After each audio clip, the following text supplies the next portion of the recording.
Why are some people so rich and some of us are so poor? Elon Musk makes 600,000 kina every minute. While you and I, 600,000 kina is our annual salary for 2 years. I have always been fascinated about how some people are so rich while some people are so poor. Well, I've realized that success is not always about hard work. You can be always busy, but you will never be productive. You will never be successful. If being successful is about hard work, why is a front desk receptionist not richer than the CEO of a company? The receptionist works longer hours than the CEO works. It's not also about intelligence. There are a lot of intelligent people out there who are still stuck in a 9-to-5 job, living paycheck to paycheck. Very brilliant people. It is not also about inherited wealth. People who are successful today, not all of them inherit the success from their parents. In the world today, there are 3,028 billionaires, according to Forbes.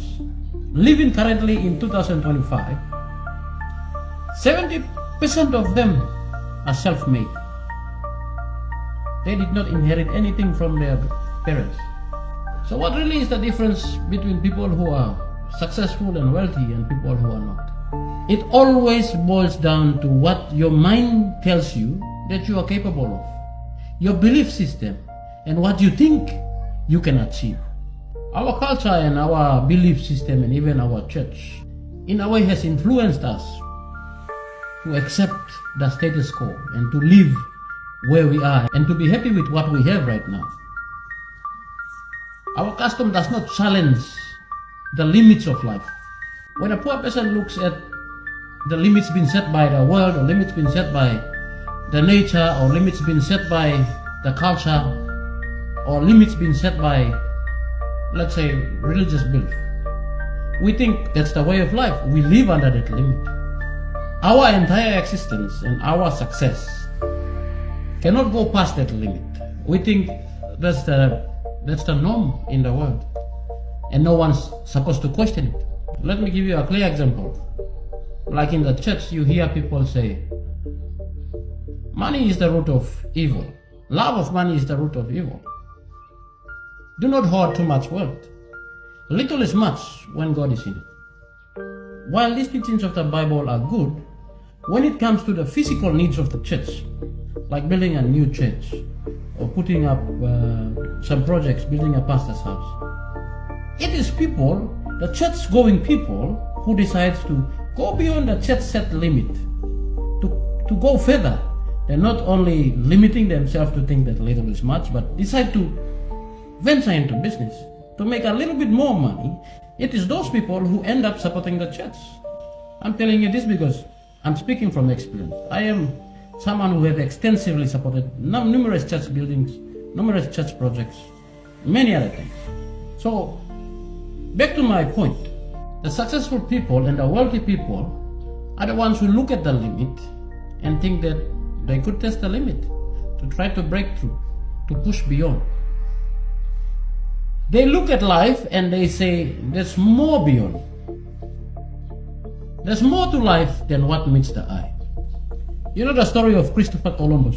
Before his time, the Spaniards who were sailing across the world and who were exploring the unknown parts of the world, they thought the earth was flat. And they have explored known parts of Europe and Africa, and they thought, that's it. That's the end of the world. In one of those main wharves that the sailors used to sail out from, they wrote a big motto on one of the engravings there. They said, Ne plus ultra. Ne plus ultra, in English it said, no more beyond.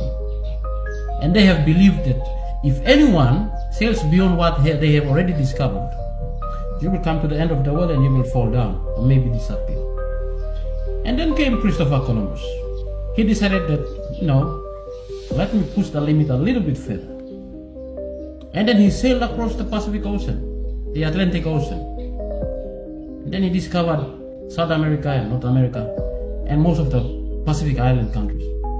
Upon his return, they built a monument in one of the towns in Spain.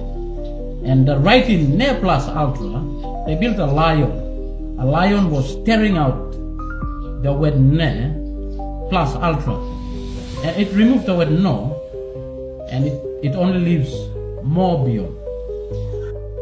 The difference between why someone is so successful and someone is so wealthy, between you and I, living in a survival mode, paycheck to paycheck, we feel that there is no more beyond the wealth we can get apart from what we have in our account or what used to come in every 2 weeks on our fortnight. The big difference between us and them is what your mind thinks that is possible to achieve. When we studied physics, they said law of attraction. When you think about something and if you think you can get it, few years down the line, you can achieve it. And even the Bible says that if you have a faith like a mustard seed, you can tell that mountain to move from its place.